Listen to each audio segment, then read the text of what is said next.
السلام علیکم ورحمۃ اللہ وبرکاتہ۔ ہمارے بھائی نے پوچھا، کہتے ہیں قاری صاحب جس چھری کے ساتھ جانور کو ذبح کرنا ہے عید پر، قربانی پر انشاءاللہ، وہ چھری کس طرح کی ہونی چاہیے؟ کہتے ہیں ایسی چھری ہو، سنا ہے کہ جس کے اوپر 3 کیل لگے ہوئے ہوں، پھر وہ چھری ہونی چاہیے، اس کے علاوہ کوئی اور چھری سے ذبح کرنا جائز نہیں ہے۔ کہتے ہیں اس بارے میں وضاحت فرمائیں۔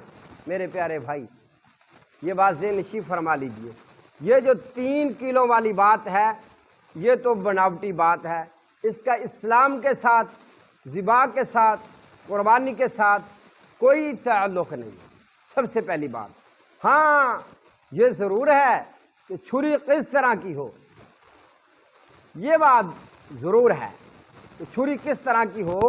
ہاں یہ بات نہیں ہے کہ 3 کلو والی چھری تیز ہونی چاہیے، تیز چھری ہونی چاہیے جس سے جانور کو تکلیف نہ ہو۔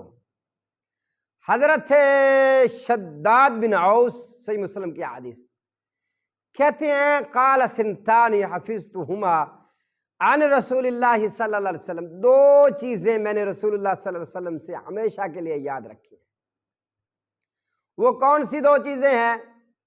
آپ علیہ الصلوۃ والسلام نے فرمایا، آپ فرماتے ہیں ان اللہ کتب الاحسان علی کل شیء، اللہ تبارک و تعالی نے ہر چیز پر احسان، نرمی اور طریقہ اختیار کرنے کا اللہ تبارک و تعالی نے حکم دیا ہے، لکھا ہے اللہ نے، ہر چیز پر احسان کرنے کا، طریقہ اختیار کرنے کا اور نرمی کرنے کا۔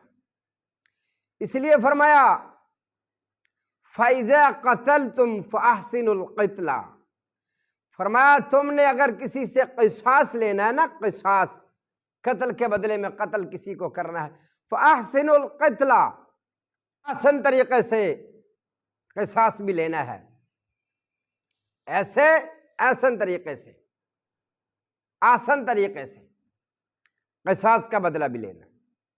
اور پھر فرمایا وَإِذَا ذَبَحْتُمْ فَأَحْسِنُوا الذَّبْحَ، نبی صلی اللہ علیہ وسلم نے فرمایا اور جب تم ذبح کرو فَأَحْسِنُوا الذَّبْحَ، اچھے طریقے کے ساتھ ذبح کرو،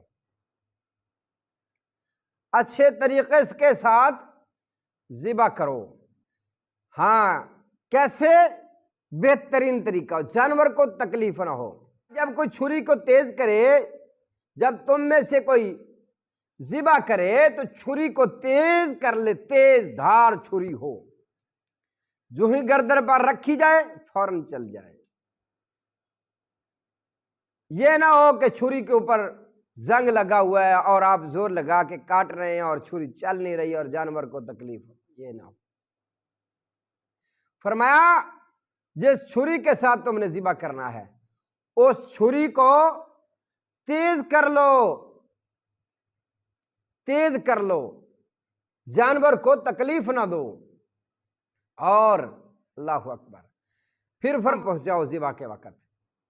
ہم نے دیکھا ہے اناڑی لوگ ہوتے ہیں جن کو ذبح کرنا بھی نہیں آتا، وہ جناب 2-3 ادھر سے پکڑتے ہیں، 2-3 ادھر سے پکڑتے ہیں، پہلے اس کو تکلیف دیتے ہیں، یقیناً ذبح سے زیادہ تو اس کو گراتے وقت اس کو تکلیف دے دیتے ہیں۔ اس لیے ان باتوں کا خاص خیال رکھا جائے۔